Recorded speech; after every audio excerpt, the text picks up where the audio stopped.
Hello everyone. यदि आप अपना करियर बनाना चाहते हैं नर्सिंग के अंदर तो आज का वीडियो आप सभी के लिए बहुत जरूरी है, क्योंकि बच्चे जो हैं वो कंफ्यूज रहते हैं कि मुझे कौन से एग्जाम देने हैं और वो एग्जाम कब आता है, कौन सी पोस्ट होती है, कितना उसके क्वेश्चंस होते हैं, क्या उसका पैटर्न रहता है और क्या उसकी तनख्वाह रहती है।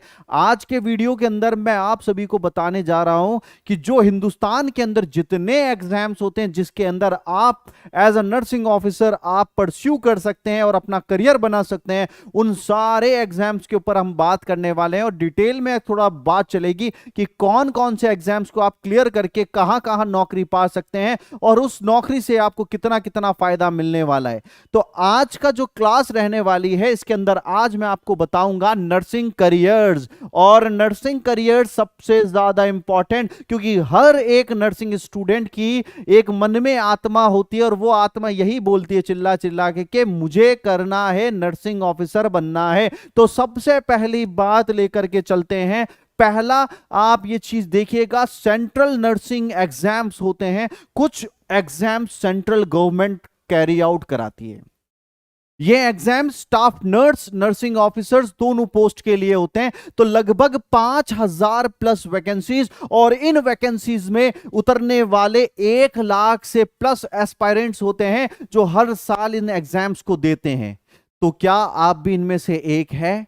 तो आज आपको उन सारी वैकेंसीज के बारे में बताते हैं जो सेंट्रल गवर्नमेंट एग्जाम्स हैं। और इन एग्जाम्स में सबसे पहला आपका एम्स नॉर्थ सेट। हिंदुस्तान के अंदर इतने सारे एम्स हैं, एम्स दिल्ली, भुवनेश्वर, गुवाहाटी, अलग अलग एम्स हैं। उन सारे एग्जाम्स के लिए कॉमन एलिजिबिलिटी टेस्ट बनाया गया जिसको एम्स नॉर्थ सेट का नाम दिया जाता है। एम्स नॉर्सेट की खासियत क्या है? एम्स नॉर्सेट साल में 2 बार होगा, अप्रैल और सितंबर के अंदर। और प्यारे बच्चों, अप्रैल और सितंबर में होने वाले एम्स के लिए यदि आपकी उम्र 21 से 35 साल है तो आप एलिजिबल हैं। बट हो सकता है इसमें कास्ट वाला, जो SC ST वाला, उसमें और फायदा मिलता है। बट सभी इंसानों के लिए मैं बता दूं, जो नर्सिंग ऑफिसर बनना चाहते हैं उनके लिए एक एज लिमिट दिमाग में रखिएगा, 21 से 35 साल। BSc नर्सिंग वाला भी भर सकता है और GNM नर्सिंग। बस GNM की खासियत क्या बोली गई कि GNM के बाद आपको 2 साल का एक्सपीरियंस मांगा गया 50 बेडेड हॉस्पिटल में। हैं आपका रेलवेज, इंडियन रेलवेज लेकर के आता है RRB मतलब रेलवे रिक्रूटमेंट बोर्ड की तरफ से एग्जाम लगता है, जो सेंट्रल गवर्नमेंट एग्जाम है, बहुत बड़ा एग्जाम है। और इसकी फ्रीक्वेंसी हमने जो देखी, वो फ्रीक्वेंसी क्या है? हर 5 साल के अंदर इसकी वैकेंसी आती है। तो 2019 के अंदर एक वैकेंसी आई थी। 5 साल जल्दी ही कंप्लीट होने वाला है और इसकी पोस्ट आने वाली है। और ये जो पोस्ट होगी इसमें 21 से लेकर के 40 साल तक के जो व्यक्ति हैं वो भर सकते हैं। पेपर आप कैसे भी दे दीजिएगा, ऑनलाइन मोड से ऑनलाइन एग्जामिनेशन होता है। 2019 के बाद से जितना एग्जाम हुआ ऑनलाइन हुआ। इंग्लिश और हिंदी दोनों में पेपर आएगा। यदि आप बोलते हैं मेरी हिंदी बढ़िया है, मैं हिंदी में चाहता हूं, तो हिंदी में लीजिए, इंग्लिश में चाहिए तो इंग्लिश में आएगा पेपर। एग्जाम पैटर्न है 100 क्वेश्चंस और 100 मार्क्स, 100 क्वेश्चन 100 मार्क्स का पेपर होगा। और जो 90 मिनट में आपको सॉल्व करना पड़ेगा। कितने? 100 MCQ प्लस आपको दिए जाएंगे 100 मार्क्स हर एक MCQ के लिए। और 90 मिनट के अंदर, 90 मिनट्स के अंदर आपको सॉल्व करना होता है RRB का। ठीक है? तो 3 आपके सेंट्रल गवर्नमेंट एग्जाम। बच्चे बोलते हैं ना कि सर वैकेंसी नहीं आ रही। भैया वैकेंसी आ रही है, आपको ध्यान रखना पड़ेगा। अगला आपको एक और एग्जाम देखना पड़ेगा, ESIC।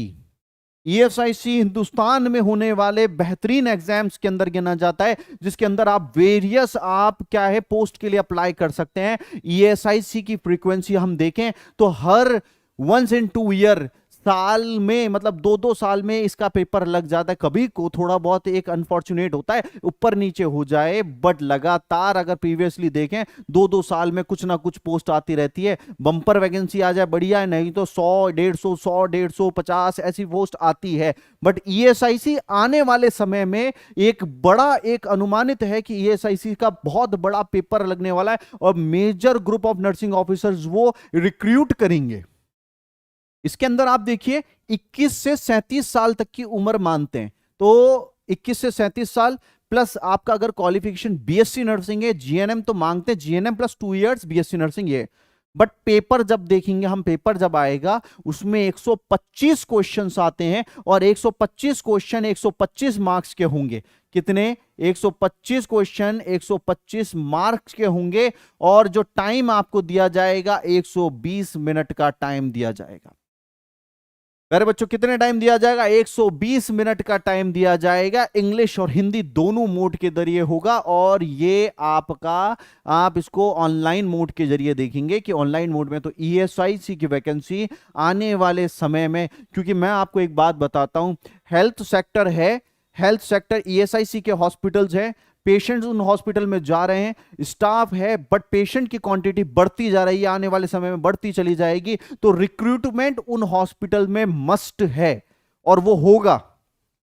आप ये नहीं सोच सकते कि वो आज नहीं आ रहा, कल नहीं आ रहा, पर रेगुलरली वैकेंसीज आएंगी, बस आपको अपनी तैयारी डट करके रखनी है। तो हमने देखो इतने सारे वैकेंसीज आप देख रहे हैं। उसके बाद सेंट्रल गवर्नमेंट का एक और एग्जाम लगता है एनवीएस का, ठीक है, नवोदय वाला, स्टाफ नर्स का। इसकी फ्रीक्वेंसी आप देखेंगे हर 2-2 साल के अंदर ये पेपर लगता आ रहा है, जिसमें 21 से 35 साल तक के व्यक्ति देते हैं पेपर को। बीएससी नर्सिंग और जीएनएम 2 साल वाले से जिनका एक्सपीरियंस है वो दे सकते हैं। एग्जाम पैटर्न, एनवीएस वालों का एग्जाम पैटर्न क्या होता है? 150 क्वेश्चन आएंगे प्यारे बच्चों, 150 क्वेश्चन 150 मार्क्स के होंगे और 150 ही इसमें टाइम दिया जाएगा, 150 मिनट का ही टाइम दिया जाएगा। ठीक है, कितने मिनट का? 150 मिनट का ही टाइम दिया जाएगा और इंग्लिश हिंदी दोनों मोड में। तो आज का जो आपका ये सेशन बनाया गया है, इसमें आपको ओरिएंट कराया जा रहा है कि कौन सा पेपर कब कब आता है, कौन से पेपर का कितना वेटेज होता है, कितने मार्क्स होते हैं, कितना टाइम होता है। इन सारी वैकेंसीज का सेंट्रल गवर्नमेंट प्लस आपकी स्टेट गवर्नमेंट पे भी हम आएंगे, तो एक बड़ी वैकेंसी आपके एनवीएस लेकर के आती है। ठीक है, देन जिपमर का जो पौंडीचेरी के अंदर जिपमर है, इसका भी एक बहुत बड़ा रूप आपको देखने को मिलता है। जिपमर नर्सिंग ऑफिसर की वैकेंसी लाता ही रहता है और ये भी साल के अंदर, 2 साल के अंदर एक बार वैकेंसी आती है। तो ये मान लीजिए कभी इस 2 साल के अंदर कभी ईएसआईसी आ गई, तो कभी जिपमर आ गई, कभी आपके एनवीएस आ गई, तो ये लगातार वैकेंसीज आती रहती है। इसमें एज लिमिट जो मांगते हैं वो 21 से 35 साल तक की एज लिमिट मांगते हैं कि 21 से 35 साल तक के जो स्टूडेंट्स हैं वो भर सकते हैं, इररेस्पेक्टिव ऑफ कास्ट। तो देखिए 21 से 35 वाले तो भर सकते हैं। BSc nursing, GNM plus 2 years वाले क्वालिफिकेशन यही है। अब जितने एग्जाम्स है सब में जीएनएम के साथ 2 साल का एक्सपीरियंस मस्ट कर दिया है। एग्जाम पैटर्न देखिए, जब जिपमर का पेपर लगता है तो 100 क्वेश्चंस आएंगे और ये क्वेश्चंस के अंदर आप मार्क्स को ऐसे बांटा गया, 400 मार्क्स का पेपर होगा और ये 90 मिनट के अंदर अंदर आपको पेपर करना है। तो माने के 100 क्वेश्चन को सॉल्व करने हैं 90 मिनट में। इंग्लिश हिंदी दोनों मोड में आपको करना पड़ेगा। तो यहां जिपमर का क्या है, 100 क्वेश्चन 400 मिनट, 400 मिनट में आपको, मतलब 400 मार्क्स को आपको सॉल्व करना है और देखिए 90 मिनट के अंदर अंदर करना है। तो ये भी एक बहुत बड़ी vacancy. NORCET, SGPGI, RRB, ESIC, NVS, JIPMER, central government hospitals हैं जो इतनी बड़ी बड़ी पोस्ट लेकर के आते हैं। और अगला आपका DSSB बच्चे बड़ी डिमांड में रहते हैं DSSB का। तो देखो पैटर्न समझिएगा, DSSB नर्सिंग स्टाफ नर्स की, नर्सिंग ऑफिसर की वैकेंसी लेकर के आता है। इसके अंदर 18 से 32 साल तक के इंसान भर सकते हैं और ये लगभग 2-2 साल में वैकेंसी कर देता है, कभी 2 से 3 भी हो जाते हैं, बट एवरेज देखा गया, जो ओवरऑल अभी तक देखा गया, 2-2 साल में पोस्ट आती है। बीएससी नर्सिंग और जीएनएम 2 इयर्स का एक्सपीरियंस मांगते हैं। एग्जाम पैटर्न देखिएगा, इसमें 200 एमसीक्यू दिए जाएंगे। कितने? 200 एमसीक्यू और ये 200 ही मार्क्स के होंगे, बट यहां टाइम आपका 120 मिनट का है। 120 मतलब 2 घंटे में 200 क्वेश्चन करने हैं। 100 क्वेश्चन आपके नर्सिंग के, 100 आपके नॉन नर्सिंग के। तो आपको जो पोस्ट मिलेगी वो नर्सिंग ऑफिसर की DSSB द्वारा। ये DSSB एक ऐसा डिपार्टमेंट है जो दिल्ली के अंदर जितने हॉस्पिटल है सरकारी, उन सब में आपको डिस्ट्रीब्यूट करेगा, रिक्रूट करेगा। तो यहां आप DSSB एक बंपर वैकेंसी, जैसे कि 1500 प्लस वैकेंसीज अभी आ रखी है। तो ये जनरली क्या होता है, हर 2 साल में एक वैकेंसी, हर 2 साल में एक वैकेंसी आती है। तो कितनी सारी वैकेंसी हो गई, नॉर्थ सेट हो गया, एसजीपीजीआई हो गया, आपका ईएसआईसी हो गया, आरआरबी हो गया, जिपमर हो गया, आपका डी ट्रिपल एस भी हो गया। इसके बाद एक और वैकेंसी का पैटर्न देखेंगे, जो वैकेंसी स्टेट नर्सिंग एग्जाम्स होते हैं। स्टेट नर्सिंग एग्जाम्स आपके एएनएम जीएनएम स्टाफ नर्स को रिक्रूट करते हैं। जैसे कई बार एएनएम की वैकेंसीज आती है, जीएनएम की आती है, स्टाफ नर्स की वैकेंसी आती है। तो इन वैकेंसीज के अंदर आप देखेंगे 4000 प्लस वैकेंसीज, और बिल्कुल 50,000 एस्पिरेंट इसके लिए तैयारी में लगे रहते हैं। क्या लगे रहते हैं भैया, तैयारी में लगे रहते हैं। तो जैसे सबसे पहले स्टेट एनएचएम सीएचओ, सीएचओ का पेपर, कभी मध्य प्रदेश सीएचओ, कभी राजस्थान सीएचओ, कभी झारखंड सीएचओ। भैया यहां सीएचओ की जरूरत बहुत है। कम्युनिटी हेल्थ ऑफिसर जिनको कहते हैं, जो खुद अपना एक कोर्स करके और स्टेट गवर्नमेंट को सर्व करते हैं, वो सीएचओ की वैकेंसी हर ईयर आ रही है। हर ईयर कैसे, कभी इस साल ये आ गई, राजस्थान आ गई, कभी झारखंड आ गई, कभी बिहार आ गई, कभी मुंबई आ गई, कभी पंजाब आ गई, कभी अलग अलग हरियाणा आ गई। तो ये अलग अलग स्टेट निकालता ही रहता है सीएचओ की वैकेंसी। एज लिमिट 21 से 35 साल तक के लोग, और क्वालिफिकेशन में बीएससी जीएनएम 2 इयर्स एक्सपीरियंस मांगते हैं। एग्जाम मोड इंग्लिश हिंदी दोनों चलेगा, बट यहां समझिएगा, यहां 100 एमसीक्यू सॉल्व करना होता है 90 मिनट के अंदर, 90 मिनट में 100 एमसीक्यू। और 100 एमसीक्यू का वेटेज जो होता है, 400 मार्क्स का वेटेज होता है सीएचओ में। आपको कम्युनिटी हेल्थ ऑफिसर बना के रिक्रूट कर देंगे। तो ये हर स्टेट में आ रही है, एवरी ईयर ये चलती आ रही है सीएचओ की वैकेंसीज। यूपीपीएससी की स्टाफ नर्स वैकेंसी आप देखते हैं, यूपीपीएससी वाली उत्तर प्रदेश के अंदर, Uttar Pradesh public service commission की वैकेंसी है। जो वैकेंसी के अंदर एक इंसान जो है 21 से 40 उम्र के बीच वाला, वो भर सकता है BSc nursing GNM plus 2 years का एक्सपीरियंस। बट यहां 170 क्वेश्चन आएंगे, 170 क्वेश्चन जो 85 मार्क्स के होने वाले हैं, और 120 मिनट के अंदर अंदर आपको सॉल्व करना पड़ेगा। ठीक है, इसमें आप देखिएगा सीएचओ का आपको कोर्स कराया जाएगा, सीएचओ का कोर्स करा करके आपको तैयार किया जाएगा। फिर आपको रूरल एरियाज के अंदर रिक्रूट करके आपको वहां लगाया जाएगा, आपको हेल्थ यूनिट संभाला जाएगा, जिसमें आप वहां के प्रभारी रहेंगे, आप वहां पे ट्रीटमेंट प्रोवाइड करेंगे आगे से आगे। ठीक है, तो यहां आप देखिए यूपीपीएससी के द्वारा बहुत सारे एग्जाम्स में भी लगा रहे हैं, बहुत सारे एग्जाम्स आपको बता रहे हैं।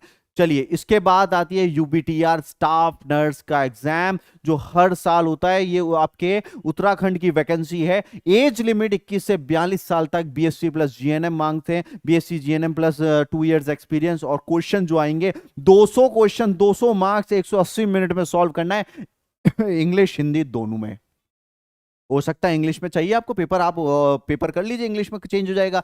हिंदी में चाहिए, हिंदी इंग्लिश दोनों में आता है। तो घबराने की बात नहीं है। कहने की बात यह है कि हमारे पास, हमारे हिंदुस्तान के अंदर वैकेंसी की कमी नहीं है। वैकेंसी दोनों तौर पे आती है, सेंट्रल गवर्नमेंट भी आती है तो स्टेट गवर्नमेंट भी आती है। आपको सिर्फ यह है कि हमें पढ़ना है, लगातार पढ़ना है, तो आप नर्सिंग ऑफिसर बन जाएंगे। प्यारे बच्चों, क्या बन जाएंगे? नर्सिंग ऑफिसर बन जाएंगे। ये नर्सिंग ऑफिसर इतना डिमांड में क्यों होता है? क्योंकि इसकी सैलरी जो होती है, बेस्ट सैलरी मिलती है।